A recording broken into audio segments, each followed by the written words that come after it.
Olá, eu sou o pastor Fernando Francelino e você está no canal oficial da Igreja CI. Se você ainda não é inscrito no canal, quero te convidar a se inscrever agora e ativar o sino para receber as notificações dos nossos próximos vídeos. Você assistirá agora uma mensagem de boas novas, o Evangelho do nosso Senhor Jesus Cristo, que revelará o teu caminho e te ajudará a desfrutar da vida abundante e eterna que o Senhor tem para você. Que Deus te abençoe.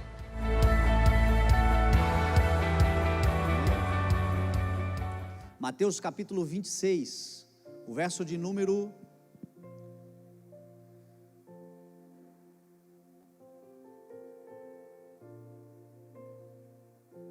6, diz assim a palavra: Estando Jesus em Betânia, na casa de Simão o leproso, aproximou-se dele uma mulher com um frasco de alabastro, contendo um perfume muito caro. Ela o derramou sobre a cabeça de Jesus quando ele se encontrava reclinado à mesa. Os discípulos, ao verem isto, ficaram indignados e perguntaram: por que este desperdício? Este perfume poderia ser vendido por alto preço e o dinheiro dado aos pobres. Percebendo isto, Jesus lhes disse: por que vocês estão perturbando esta mulher? Ela praticou uma boa ação para comigo. Pois os pobres vocês sempre terão consigo, mas a mim vocês nem sempre terão. Quando derramou este perfume sobre o meu corpo, ela o fez a fim de me preparar para o sepultamento. Eu lhes asseguro que em qualquer lugar do mundo inteiro onde esse evangelho for anunciado, também o que ela fez será contado em sua memória. Então, um dos 12, chamado Judas Iscariote, dirigiu-se aos chefes dos sacerdotes e lhes perguntou: o que me darão se eu o entregar a vocês? Eles fixaram um preço de 30 moedas de prata. Desse momento em diante, Judas passou a procurar uma oportunidade para entregar Jesus. Amém? Pai, nós te damos louvor, Senhor, pela tua palavra. Te agradeço, Senhor, pela tua graça de me permitir, Senhor, voltar a ministrar a tua palavra nesse lugar. Aqui estamos, Senhor, com o coração aberto, e aqui eu estou, Senhor, diante da tua igreja, a tua noiva, o teu povo, os teus escolhidos, que para viver a vida, Senhor, até que o Senhor volte, de uma maneira digna, de uma maneira protegida, precisarão, Senhor, da tua palavra. É a tua palavra que nos sustenta, que nos alimenta, que nos fortalece, é a tua palavra que nos faz crescer, edificar, construir algo. É na tua palavra que nós chegamos até aqui, foi por causa da tua palavra, e é por ela que nós avançaremos e dela dependemos, Senhor. Então nos dá uma porção graciosa, revelada da tua palavra, em nome de Jesus. Amém. Graças a Deus. Amém. Jesus, ele nos deixou algumas promessas no seu ensino. Nós temos na palavra de Deus muitas promessas transmitidas por homens e mulheres, profetas do Senhor, usados por Deus, inspirados pelo Espírito de Deus, que escreveram a palavra e que nela deixaram muitas promessas. Mas tem aquelas que foi o próprio Cristo que deixou, o próprio ensino do Senhor Jesus, nas suas próprias palavras. Para mim, a principal promessa, inclusive João também declara isto, a principal promessa que o Senhor Jesus deixou para a sua igreja é a promessa da vida eterna. E o senso de eternidade e a confiança nesta palavra, nesta promessa de Cristo, Jesus disse: eu sou a ressurreição e a vida, e aquele que crê em mim, ainda que morra, viverá, e aquele que vive e crê em mim, não morrerá eternamente. Eu vim para que vocês tenham a vida e tenham em abundância. Esta vida em abundância que Jesus declarou é muito mais do que uma vida de propósito aqui na terra, mas é para a eternidade. Porque Deus tanto amou o mundo que deu o seu Filho unigênito, para que todo aquele que nele crê não pereça, mas tenha a vida eterna. Estas são palavras de Jesus Cristo para nós. E estas palavras, elas nos dão segurança no meio do caos. Estas palavras, elas nos protegem na mente, elas guardam o nosso coração. Estas palavras, elas não nos tornam suicidas, mas elas nos tornam homens e mulheres que desejam desfrutar ainda mais intensamente a vida que o Senhor lhes deu, porque eles sabem que a vida com o Senhor é uma bênção. Eles sabem que viver, como disse Paulo, é Cristo, mas se tiver que morrer, é lucro. O senso da eternidade que muita gente tem perdido e por isso não conseguem sequer desfrutar da vida na terra, porque vivem na terra com medo da morte. Vivem a vida que o Senhor lhes deu para realizar tudo que o Senhor prometeu também para esta vida, mas não conseguem porque têm medo. Hoje nós vemos pessoas extremamente alarmadas, amedrontadas. O medo do que é? É do Covid? Não, o medo não é do vírus, o medo é da morte. O medo é o que será de mim, o que acontecerá comigo, o que pode acontecer. Creia na promessa do Senhor. O Senhor veio para que eu e você tivéssemos vida, e vida em abundância, e vida na plenitude, na completude, na totalidade dos nossos dias para aquilo que nós precisamos fazer. E por isso nós não vamos nos acovardar, nós vamos sim andar protegidos, nós vamos sim tomar cuidados, nós vamos sim, porque a palavra do Senhor diz: não tentarás o Senhor teu Deus. A vida daquele que vive em Cristo não é uma vida onde ele tenta o Senhor, não é uma vida onde ele se expõe a riscos desnecessários, mas também não é uma vida de covardia, porque ele tem o Espírito de Deus que lhe dá coragem, ousadia, poder e equilíbrio. E aí nós nos levantamos e nós enfrentamos as dificuldades da vida, porque nós sabemos em quem nós temos crido. Nós olhamos, tomamos os cuidados, a prudência da serpente que Jesus falou, a simplicidade da pomba, mas a vida no caminho, caminhando e não se escondendo. Outro dia eu ainda estava pensando sobre isso, nesse período que eu estava de quarentena, eu estava pensando muito sobre isso, refletindo. Nesse período que nós estamos vivendo, aqueles que estão na linha de frente, especialmente os da área da saúde, os médicos, os enfermeiros, o pessoal que está na linha de frente aí atendendo, estão mais expostos a tudo isto. Eles quando se contraírem a doença, eles são considerados heróis. Nós crentes, pastores, servos de Deus, se contraímos a doença, somos considerados falso profeta, como se tivéssemos algum tipo de pecado e de castigo de Deus, porque passamos, porque contraímos, porque estamos debilitados também. Paulo certa vez disse que foi por causa de uma doença que ele pregou o evangelho pela primeira vez a muitos. Então às vezes aquilo que a gente passa de debilidades, de problemas na vida, servem para glorificação, para pregação, para que o evangelho vá ainda mais longe através de nós. Isto não é castigo, isso não é juízo de Deus, isto são demandas da vida. Todo mundo que está vivendo está sujeito a problemas, porém nós sabemos em quem nós temos crido, e nós temos uma promessa do Senhor. Nós somos eternos no Senhor, e nem mesmo a morte será capaz de nos afastar do amor de Deus que está em Cristo Jesus. Esta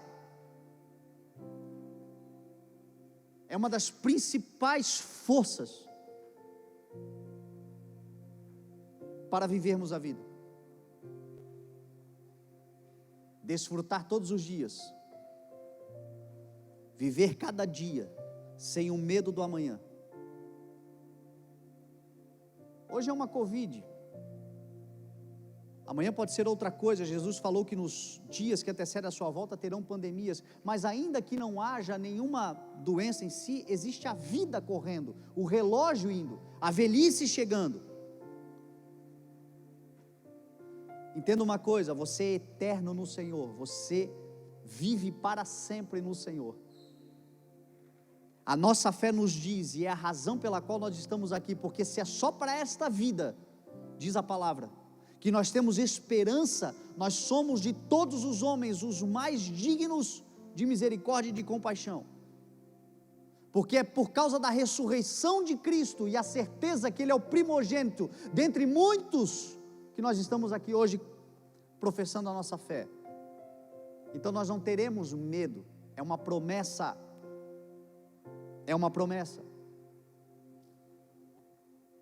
nós vamos atravessar, nós vamos passar, todos os dias para nós estão escritos no livro do Senhor, já foram escritos antes de qualquer um deles existir, diz a palavra.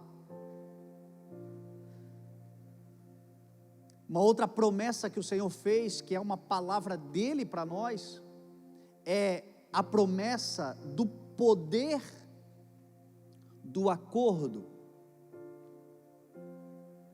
do poder da concordância.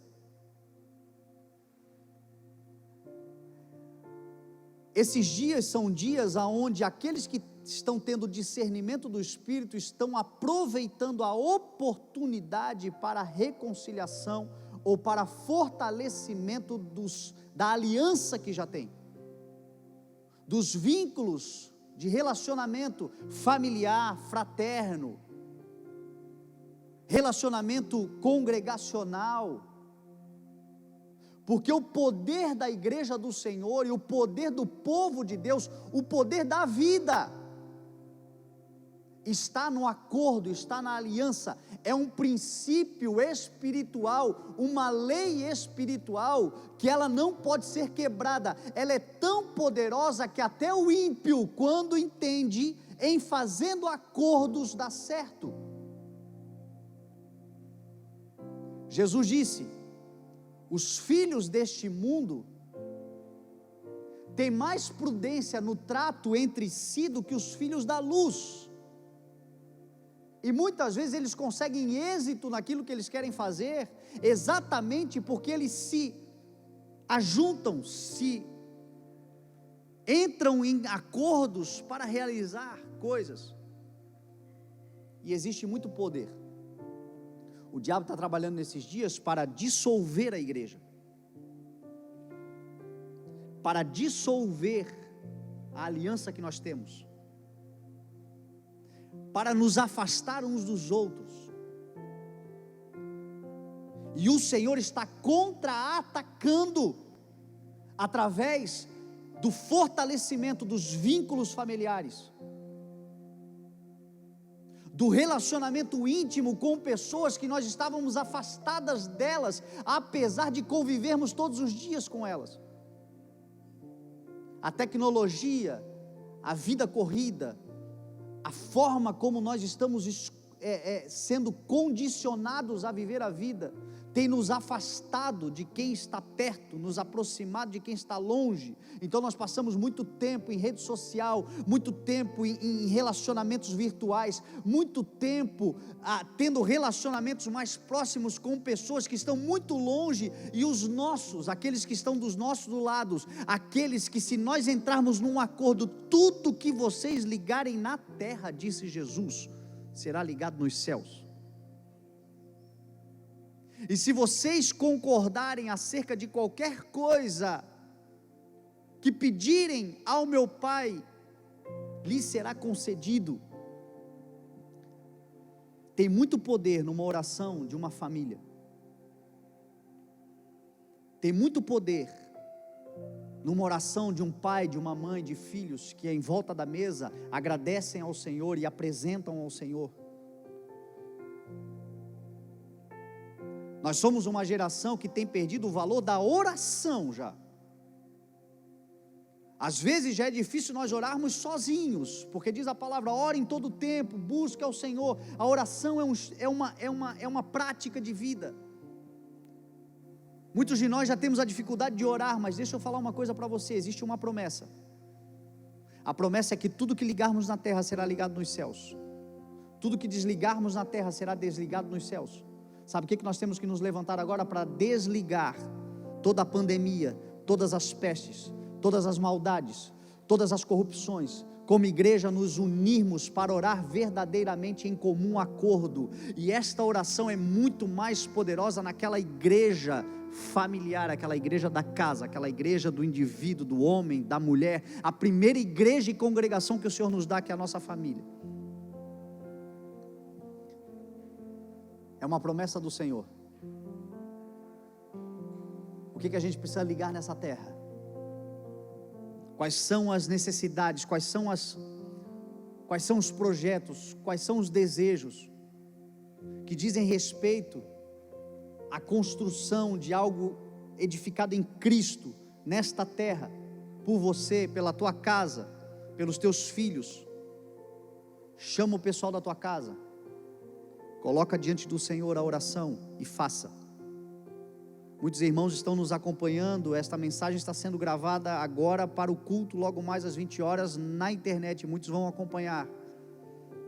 Irmãos que estão em grupo de risco, irmãos que estão sintomáticos, irmãos que estão afastados, irmãos que não podem vir, outros que vão ser evangelizados por essa palavra, mas estão ouvindo do Senhor o poder que há na oração em acordo. O poder que há na concordância é uma promessa do Senhor. Uma outra promessa que Jesus Cristo fez, e essa a gente nunca pode se esquecer. Jesus disse: sempre que existirem, que houverem 2 ou 3 reunidos no meu nome, ali eu estou no meio deles. Sempre que se reunirem 2 ou 3 no nome de Jesus, em torno do nome de Jesus, ali Ele estará. Pode ser numa cadeia, é 2 ou 3, ali Ele estará. Pode ser num hospital, tem 2 ou 3 reunidos no seu nome, ali Ele estará. Pode ser lá na sua casa, pode ser no seu trabalho, pode ser hoje. Tem 2 ou 3 aqui reunidos no nome de Jesus? Já vi bem mais do que isso. Jesus está aqui. Jesus está no nosso meio. Aquilo que é vital existe nele. Se Jesus está no nosso meio, coisas sobrenaturais acontecerão. Se Jesus está no nosso meio, o poder dos céus se manifestará. Se Jesus está no nosso meio, para aquilo que é possível, Ele traz um ensino, para aquilo que é impossível, Ele libera o seu poder. Mas a verdade é que Ele está conosco. Ele disse: eu estarei com vocês por todos os dias.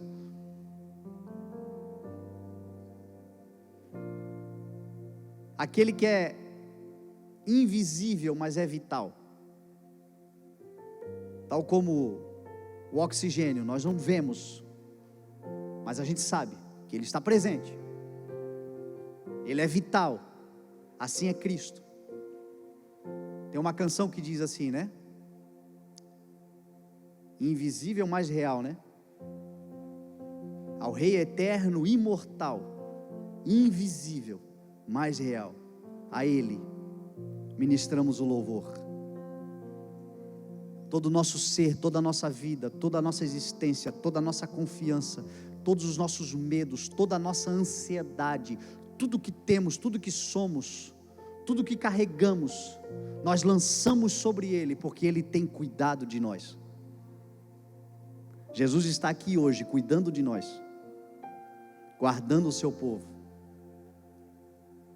alimentando o seu povo, trazendo sobre nós a sua palavra, o seu amor, a sua graça, a sua misericórdia, a sua compaixão, o seu poder, tudo que está nele, liberado para nós. É isto que nós temos como certeza e é a promessa que ele nos deu. Mesmo nas nossas diferenças, mesmo nas nossas divergências,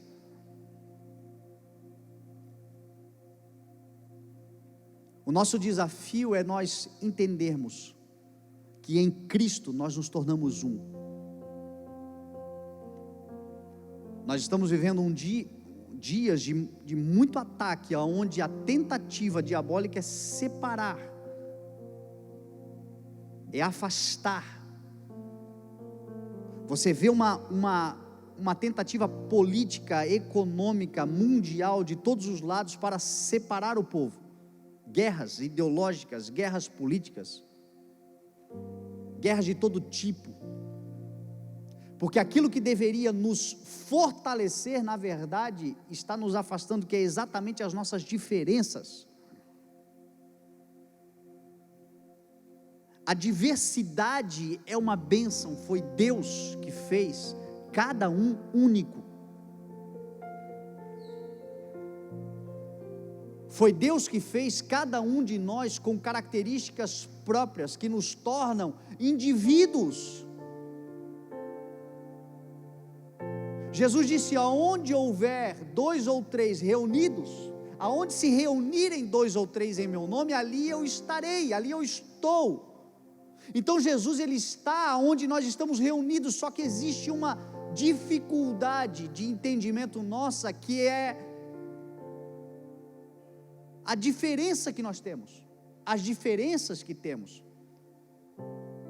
Jesus está em nosso meio, mas cada um aqui tem uma cultura, cada um aqui tem um pensamento, cada um aqui tem uma ideologia política, cada um aqui tem um nível intelectual, até mesmo teologicamente falando, nós temos divergências.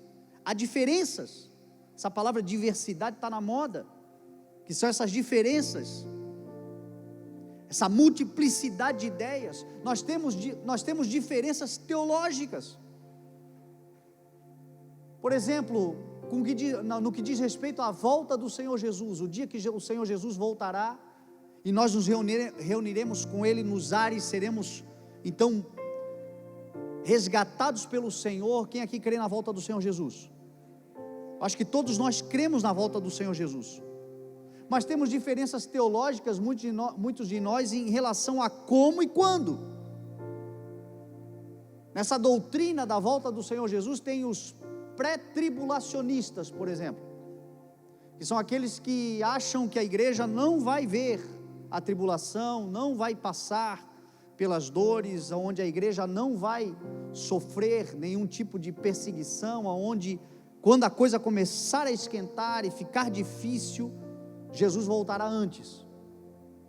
Temos os mesotribulacionistas, que creem que a igreja vai passar pelo início das dores, o início da tribulação, e temos os pós-tribulacionistas, que são aqueles que acreditam que a igreja ela vai passar pelo período da grande tribulação, ela vai enfrentar a grande tribulação, ela vai ver o anticristo, ela vai ver a apostasia, ela vai sofrer as perseguições. Apocalipse capítulo 7 diz que diante do Senhor, João teve uma visão que diante do Senhor havia um povo de todas as tribos, línguas, nações, com vestes brancas, segurando palmas, e aí o ancião pergunta: quem é esse povo? João pergunta: quem é esse povo? E o ancião responde: este é aquele povo que veio da grande tribulação e lavou as suas vestes e alvejaram as suas vestes no sangue do Cordeiro. Algumas pessoas me perguntam: você o que crê, Fernando? Eu creio que nós já estamos no início das dores, e eu, especialmente pelo que eu conheço da palavra do Senhor, eu vejo que nós vamos ver muita coisa, e nós passaremos por grande tribulação antes da volta do Senhor Jesus Cristo. Se eu estiver errado, pelo menos eu me preparei para o pior. Queira Deus, deseje e ore para que o Senhor venha rápido, mas nós devemos nos atentar, porque Jesus disse que os dias que antecedem a sua volta serão dias de grande tribulação, e nós devemos erguer a nossa cabeça e nos levantar nesses dias, e ficarmos firmes, porque a nossa redenção se aproxima. Jesus falou dos dias serem abreviados, porque senão nem mesmo os escolhidos sobreviveriam. Então nós não carregaremos, nós não teremos dores ou aflições ou tribulações maiores do que nós podemos suportar, mas nós já estamos vendo, nós já estamos observando o início dessas dores. Mas nós não somos chamados para ficar em discussões e divisões e divergências. Nós somos chamados para proclamar que o nosso Redentor vive, que Ele vai se levantar e virá para buscar o seu povo, seja no início, seja no meio, seja no fim. O importante é que Ele virá, porque Ele é fiel, Ele cumprirá a sua palavra, e é tempo da igreja se unir e proclamar e anunciar, porque Jesus Cristo disse que é necessário que o evangelho desse reino seja pregado, o evangelho do reino de Deus, o evangelho da salvação, o evangelho da reconciliação, as boas novas do reino de Deus devem ser pregados como testemunho a todas as nações, e então virá o fim. Fala de Jesus para quem não conhece ainda. Mais do que falar, seja uma expressão de Cristo aonde você está. São dias de Cristo se manifestar. A Bíblia diz que Ele é a expressão exata, Ele é a revelação do próprio Pai. Ele sustenta todas as coisas pela sua palavra. A expressão exata do ser do Pai é Cristo, e Cristo habita em nós, o seu Espírito. Então nós somos o corpo de Cristo. Que Cristo se manifeste nas nossas ações, nas nossas atitudes, nos nossos comportamentos, nas nossas publicações, até no nosso silêncio. Que Cristo se manifeste. Jesus disse: Pai, dê-lhes a tua glória, assim como tu me deste a tua glória, para que eles se tornem um, como eu e tu somos um, eu neles e eles em mim, eu neles e eles em mim, para que o mundo saiba que tu me enviaste, que eles são meus e que eles são teus. Para que tudo isto acontecesse, Jesus deu e fez uma oração para que em nós houvesse unidade.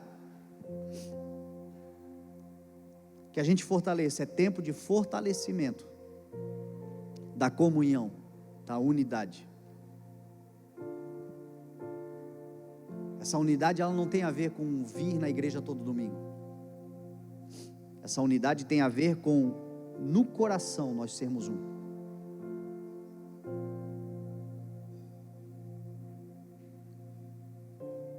Se você puder nesses dias, se você tiver a oportunidade, porque às vezes não depende só de você, mas se você tiver a oportunidade desses dias, se lhe for dada a oportunidade de ter paz, tenha paz, de reconciliar, reconcilie, de consertar, conserte. Se você perceber, porque o Senhor sabe preparar o ambiente e o momento. Tem coisas que a gente não tem que forçar, mas elas se apresentarão a nós. Agora o nosso coração tem que estar disposto em acontecendo, em dando essa oportunidade, em surgindo, em abrindo essa porta. Entre por ela, porque o poder da igreja está na unidade que ela desenvolve. O poder na igreja está nessa pacificação. São dias de contra-atacarmos com pacificação, com harmonia, com o evangelho da reconciliação e o ministério da reconciliação que nos foi dado. Nós temos diferenças intelectuais. Aqui mesmo na igreja nós temos irmãos entre nós que são doutores, que são mestres, que são professores, que são acadêmicos, que são pessoas letradas. Temos até em nosso meio irmãos que não seguiram uma educação formal, mas são autodidatas e extremamente conhecedores, intelectuais. Temos no nosso meio os irmãos ali da educação mediana, né? Cumpriram lá a tabela da educação formal mediana. Temos irmãos nossos no nosso meio que mal sabem ler, mal sabem escrever, não tiveram oportunidade do estudo, viveram um outro tempo onde lá atrás você precisava escolher entre trabalhar ou estudar, e escolheram o trabalho e foram por um outro lado, mas o que tem que se cumprir em nós é Colossenses capítulo 3, verso 11. Que nesta nova vida que nós vivemos em Cristo, já não há mais diferença entre judeu ou grego, entre circunciso ou incircunciso, entre bárbaro ou cita, escravo ou livre, branco ou preto, rico ou pobre, porque Cristo é tudo e está em todos.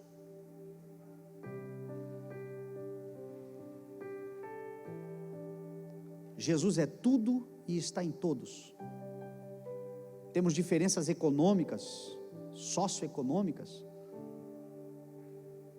mas quando estamos em Cristo, somos um. E o nosso problema é quando nós começamos a olhar uns para os outros, ao invés de todos olharmos para Cristo.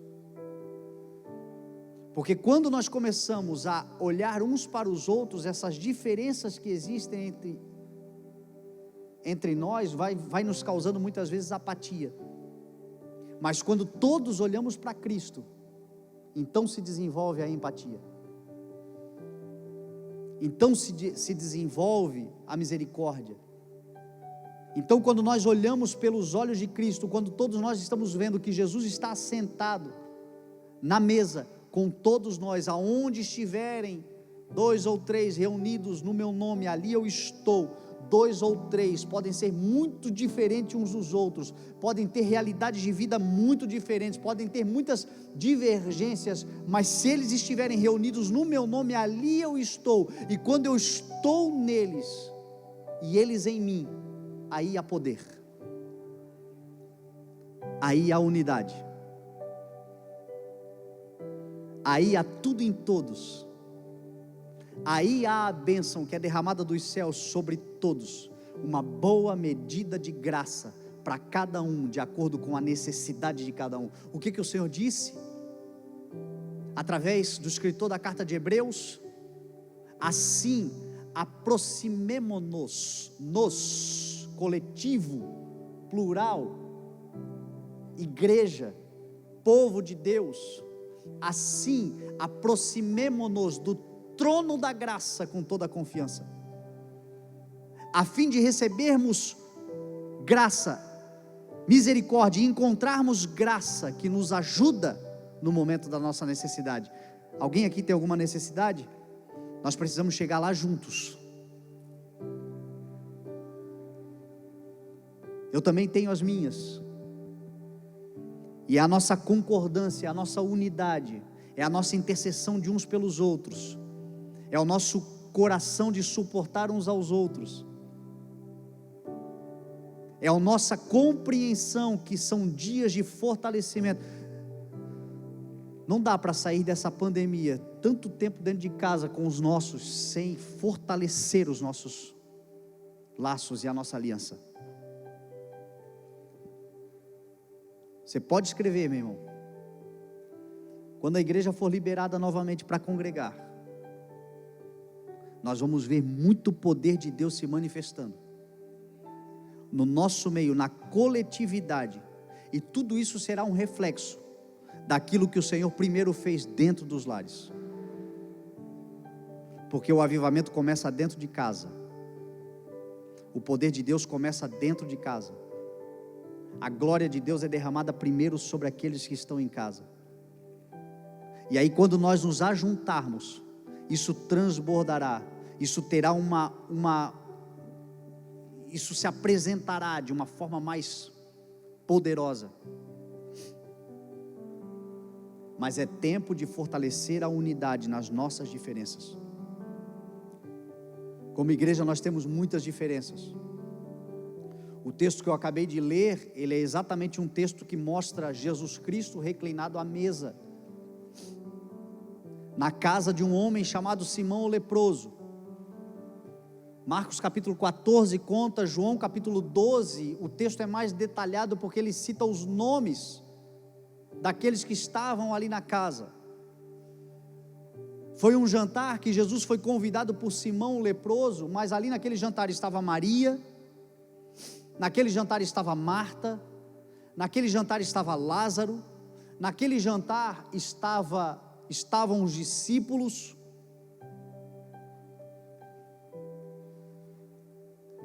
Naquele jantar chegaram inclusive outros fariseus e pessoas que vieram para conhecer também a Lázaro, a quem Jesus Cristo ressuscitara dos mortos. Você sabe o que havia ali naquele jantar? Uma pluralidade de ideias, uma diversidade de pensamentos, uma multiplicidade de ideologias, e todos eles em harmonia, por causa de uma pessoa, e essa pessoa é Cristo. Se Jesus entrar na nossa casa, haverá harmonia. Se Jesus entrar na nossa empresa, haverá harmonia. Se Jesus entrar nos nossos relacionamentos de amizade, se Ele for aquele que está assentado na mesa, e todos nós nele, não havendo mais diferença, porque estamos nele, Ele é tudo e está em todos, haverá condição de relacionamento, de convivência harmoniosa. Jesus estava num jantar. Quem é que pode juntar um leproso com um fariseu? Só Jesus.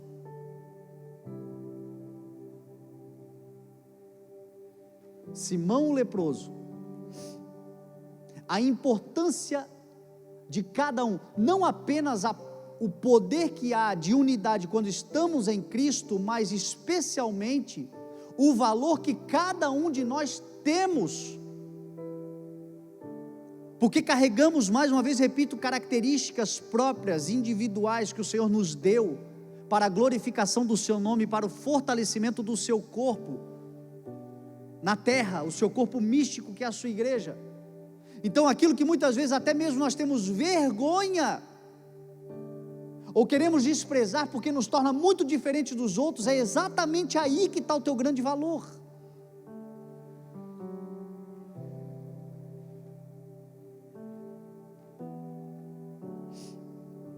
Ali havia Lázaro. Lázaro é o grande testemunho. Como são importantes as pessoas que têm um grande testemunho. Como é interessante, como é edificante você ver pessoas que tiveram uma grande experiência com Deus. Elas edificam a fé alheia, elas fortalecem, elas proclamam, elas são referência para o Evangelho. Diz a palavra que Jesus Cristo ressuscitou Lázaro. Lázaro já estava sepultado há 4 dias, quando Jesus chega e o ressuscita e diz: Lázaro, vem para fora, manda abrir a tumba, e diz: Lázaro, vem para fora. E Lázaro sai andando, e todos ficaram impressionadíssimos. Imagina, diz a Bíblia que os homens vinham não apenas para ver Jesus, mas também a Lázaro, a quem Jesus havia ressuscitado. Um grande testemunho de alguém que estava morto e ressuscitou. Como é importante nós orarmos para que o Senhor nos dê grandes testemunhos. Como é importante nós experimentarmos grandes poderes do Senhor. E é por isso que eu tenho fé, meu irmão, que esses dias serão dias não para a morte, mas para que o nome do Senhor seja exaltado e o Filho de Deus seja glorificado. Porque foi o que Jesus Cristo disse quando ficou sabendo que Lázaro estava doente. Ele disse: esta doença não será para a morte, mas será para que a glória do Senhor se manifeste, para que o Filho de Deus seja glorificado por meio dela, desta doença. Em nome de Jesus, tudo que a gente está vivendo, o nome do Senhor será glorificado. Grandes testemunhos nós veremos. Por isso é hora de nós orarmos pelos enfermos, de nós proclamarmos o nome do Senhor, de nós intercedermos por aqueles que necessitam de uma grande intervenção do Senhor sobre a sua vida, e Jesus Cristo vai se manifestar. Se é de um grande testemunho que você precisa, aquele que pode fazer grandes coisas está aqui nesta manhã, nesse lugar, e pode realizar na sua vida, e a sua vida será uma vida para a glorificação do nome daquele que vive e reina, Jesus Cristo nosso Senhor. Lázaro estava ali. Lázaro era um grande testemunho. Lázaro era diferente de todos eles, mas contribuía, somava para tudo que o Senhor estava prestes a fazer. Jesus estava a ponto de se entregar. Nós estamos falando do final do ministério de Cristo. E todos os que contribuiriam para que a palavra do Senhor sobre ele se cumprisse, estavam naquele lugar,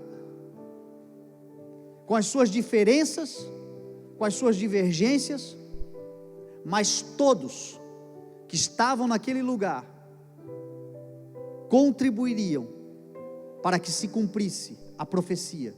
Jesus morreria, mas ao terceiro dia ele ressuscitou, diz a palavra, e triunfou, e se assentou à destra do Pai, e um dia voltará.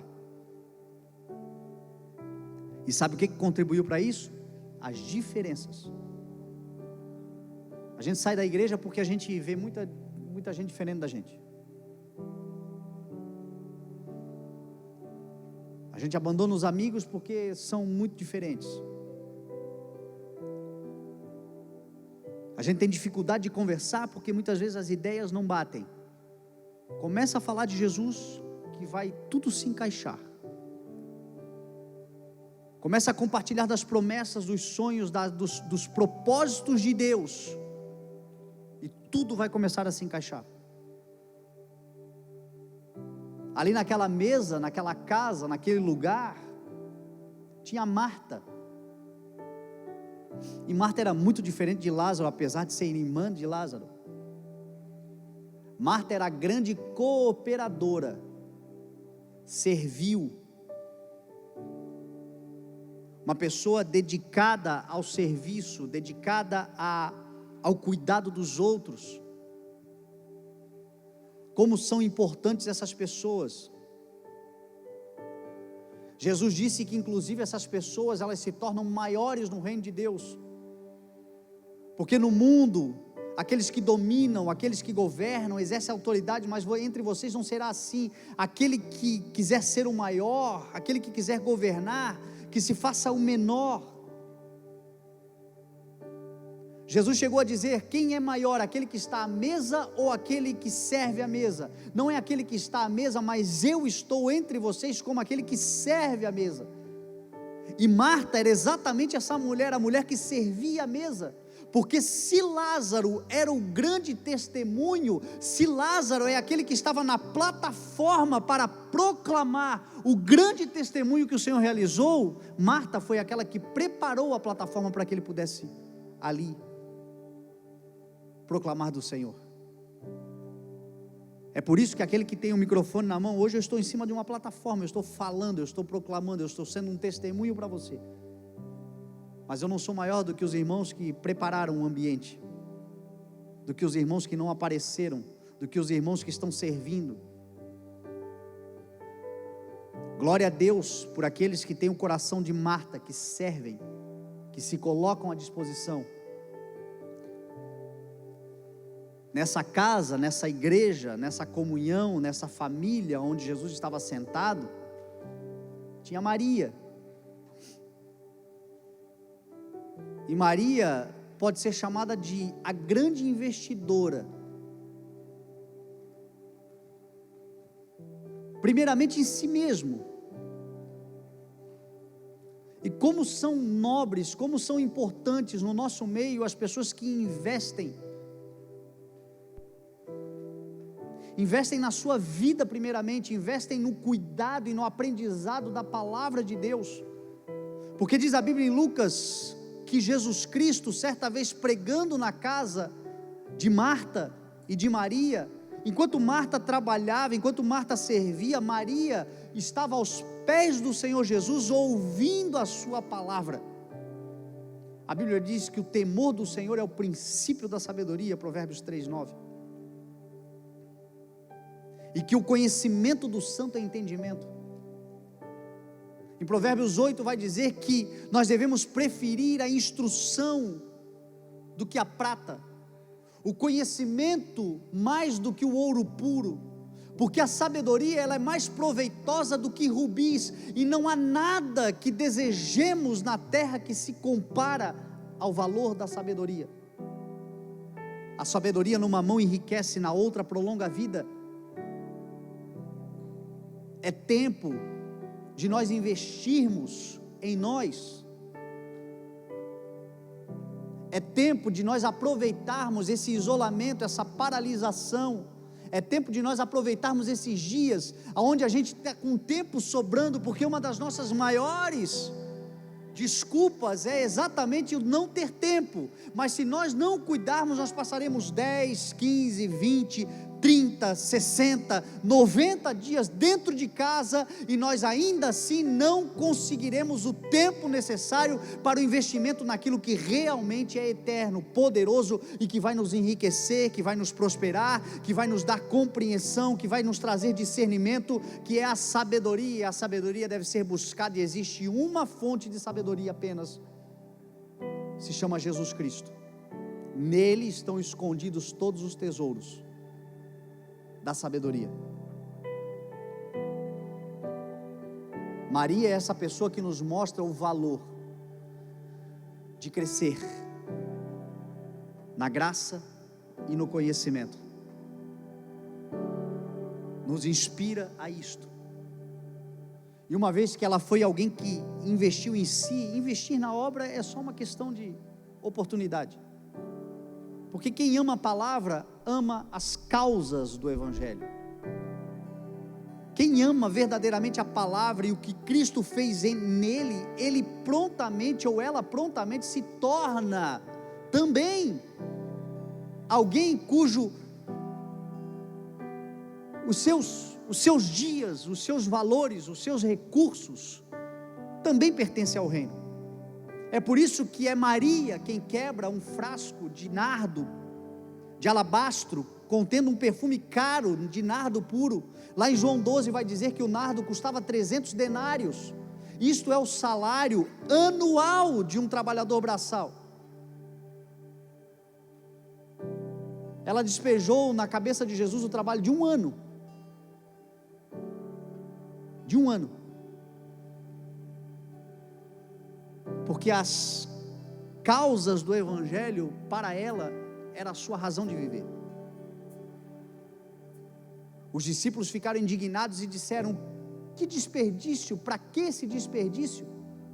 Só que aquilo que os discípulos chamaram, instruídos e influenciados por Judas, aquilo que eles chamaram de desperdício, Jesus chamou de preparação. Parem de importuná-la, porque os pobres vocês sempre terão, mas a mim nem sempre vocês terão. O que ela está fazendo é uma preparação para o meu sepultamento, e eu lhes afirmo, que onde o Evangelho do Reino for pregado em todo o mundo, também o que esta mulher fez, será contado em sua memória. Olha a fidelidade do Senhor Jesus, olha como Ele é fiel. 2000 anos depois, Betânia distava cerca de 3 quilômetros de Jerusalém, nós estamos a mais de 11.000 quilômetros de Betânia. 2000 anos depois, nós estamos contando o que esta mulher fez, em memória, porque Jesus é fiel. O que Ele prometeu para ela, se cumpriu. O que Ele tem prometido para você, também se cumprirá, porque Ele é fiel. A sua palavra não voltará vazia, antes cumprirá todo o propósito pelo qual Ele a anunciou. Você tem promessa do Senhor sobre a sua vida? Você tem uma palavra de Deus sobre a sua vida? Você tem algo que dentro de você pulsa, e você sabe que é uma instrução, que é uma palavra, que é uma promessa, que é uma profecia, que é algo liberado dos céus? Ela se cumprirá, não importa quanto tempo passe, ela se cumprirá, porque o Senhor Jesus é fiel. Nessa casa tinha até Judas, e Judas era o grande oponente, mas até mesmo Judas serviu para o cumprimento da promessa, do propósito de Deus. Por isso não se perca por causa dos Judas, Não se contamine por causa dos Judas, porque é um fato, todas as vezes que você se posicionar pelo reino de Deus, pela palavra de Deus, pela obediência ao Senhor, por aquilo que o Senhor declarou sobre a sua vida, haverá oposição. Pedro disse: o diabo é o inimigo de vocês, que anda ao redor, bramando como um leão, procurando a quem ele possa devorar, mas resistam-lhe, permanecendo firmes na fé. A resistência à oposição é a confiança na promessa. Como é que eu resisto o mal? Como é que eu resisto à oposição? Como é que eu resisto às artimanhas de Satanás contra a minha vida? Que usa inclusive muitas vezes alguém próximo, um amigo próximo, um parente próximo. Como é que eu resisto? Brigando com ele, batendo nele, arrumando confusão com ele? Não, permanecendo firme na fé, na palavra que você carrega, na certeza que você tem, sabendo que os irmãos que nós temos em todo o mundo estão passando pelos mesmos sofrimentos. Oposição você tem? Eu também tenho. Você sofre? Eu também sofro. O irmão ali atrás também sofre, a irmã lá também sofre. Qualquer pessoa que você encontrar na vida está passando por algum tipo de sofrimento que diz respeito à oposição do mal em relação àquilo que o Senhor lhe prometeu. Como é que eu venço? Resistindo, permanecendo firme na fé, sabendo que os meus irmãos também estão sofrendo. Mais uma vez a empatia, a unidade.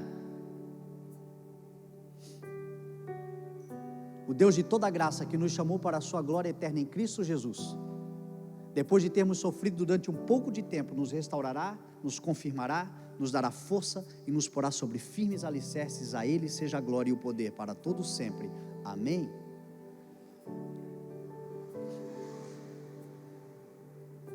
E nessa casa tinha Simão, o leproso.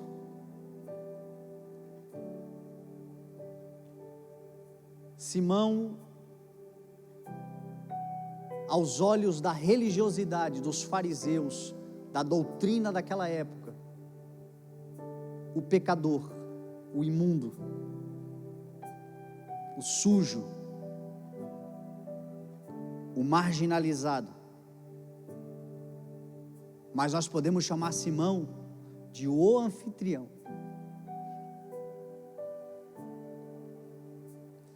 Porque o que verdadeiramente atrai ao Senhor é um coração hospitaleiro. Apesar das nossas falhas, dos nossos fracassos, dos nossos erros, mas com o coração aberto, hospitaleiro, desejoso pela presença do Senhor Jesus.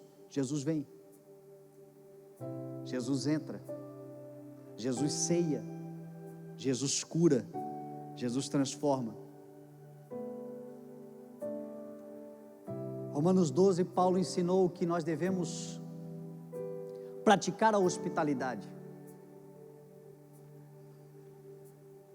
Nós devemos ajudar os santos nas suas necessidades e praticar a hospitalidade. Hebreus 13 vai dizer para nós não nos esquecermos da hospitalidade, porque foi praticando aqui sem saber, muitos receberam anjos na sua casa. Hospitalidade tem a ver com isso, com esse desejo de receber, de acolher, essa porta aberta para o relacionamento, para o envolvimento com as coisas do Senhor.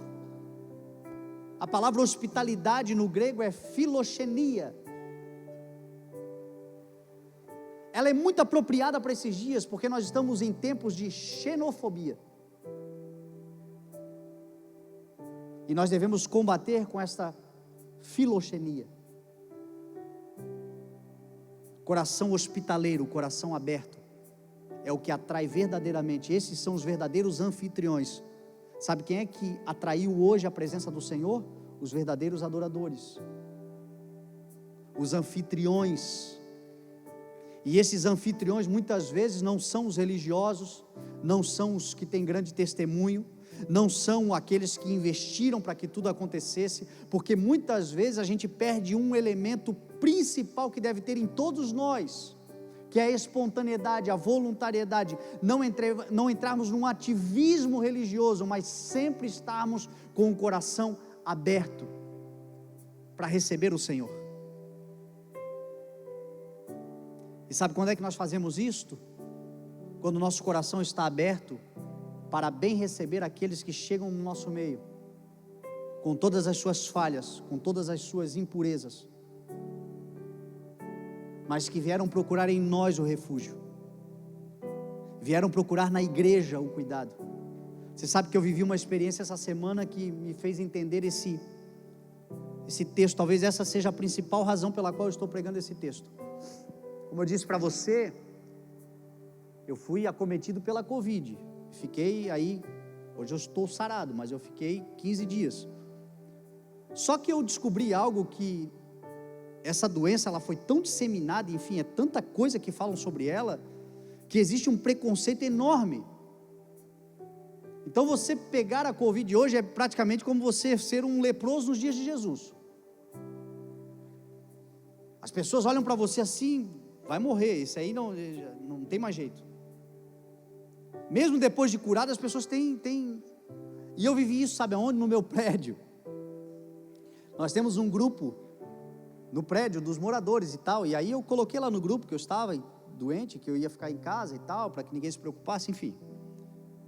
Aí agora, na sexta-feira, nós já estávamos liberados, a minha esposa foi sair de casa, e quando ela abriu a porta, a vizinha da frente estava com a porta aberta. Quando ela abriu a porta, a vizinha estava abrindo a porta para sair, a vizinha fez, oi, tudo bem? E fechou a porta. Fez uma cara que ela não conseguiu disfarçar a cara do medo. Preocupação. E quando a minha esposa contou isso, o Espírito de Deus me fez lembrar, às vezes é isso que vocês fazem, com pessoas que chegam no meio de vocês, porque vocês já têm um grande testemunho, mas quem foi que proporcionou? Fui eu. Vocês estavam apodrecendo no túmulo, e eu lhes dei um grande testemunho.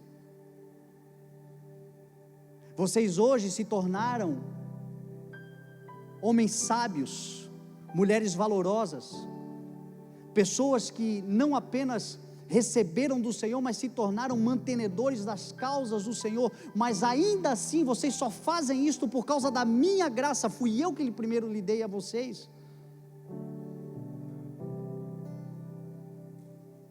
Vocês hoje têm força para trabalhar e vocês fazem, mas um dia todos nós éramos semelhantes a Simão o leproso, e abrimos o nosso coração, e isto foi possível porque nós ouvimos de alguém que não teve preconceito,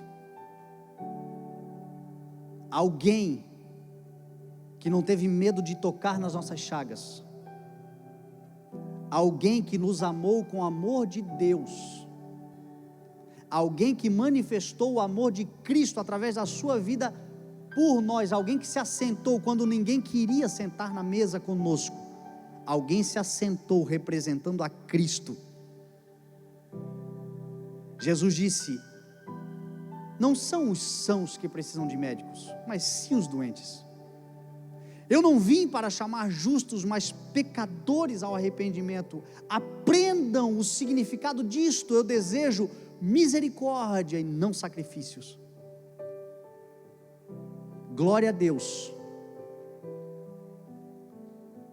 pela vida daqueles que abrem o seu coração, ainda que você esteja aqui hoje, e talvez você esteja cheio de contaminações na alma, no coração, na vida, mas você resolveu abrir o teu coração para receber o Senhor Jesus. O Senhor Jesus está sentado na mesa com você, conosco. Todos nós estamos comendo da mesma mesa, a mesma ceia, o mesmo pão celestial, o mesmo alimento eterno. E em Cristo todos nós sairemos melhores, sairemos mais fortes, sairemos para viver uma grande vida, uma grande história. porque é por causa dele. Nele não há mais diferença, mas ele é tudo e está em todos, em nome de Jesus. Amém? Vamos nos colocar de pé e vamos orar.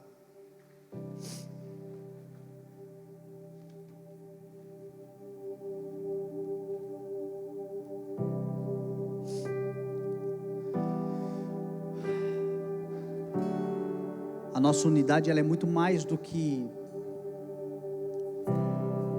uma aparência, né? Nós estamos, de fato, ainda sem poder nos tocar, nos abraçar, dar as mãos, mas o importante é que a gente olhe para cada um, e que a gente perceba em cada um o quanto Deus os ama, tanto quanto ama a nós. E se todos nós estivermos numa casa onde Jesus está assentado e olharmos para Ele, haverá ali naquela casa cumplicidade, empatia, compaixão. E tudo isto são elementos para que o poder de Deus se manifeste. A bênção é derramada, os céus mandam a chuva.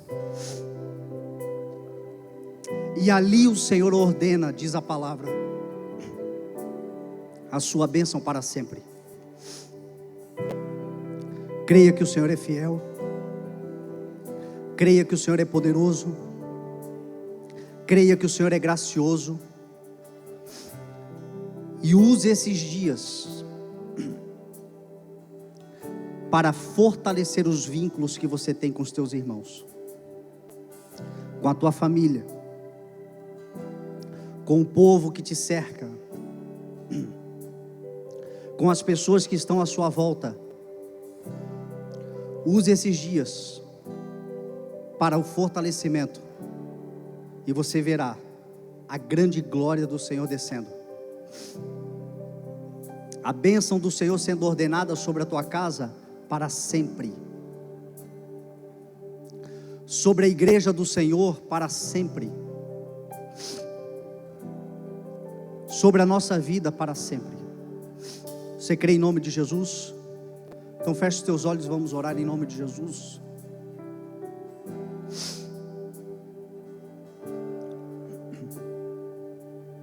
Pai, nós te damos louvor, Senhor, e honra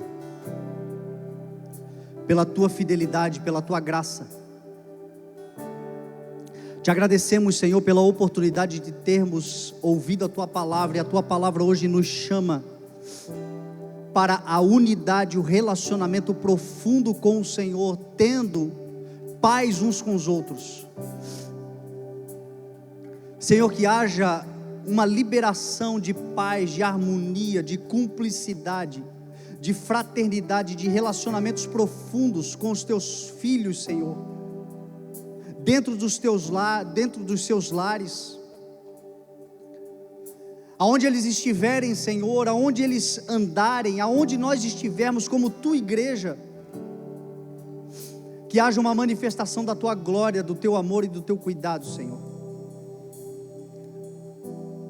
Mas que isso tudo aconteça pelo discernimento de que no Senhor não há parcialidade, que o Senhor não faz acepção de pessoas, que o Senhor não trata diferentemente uns dos outros.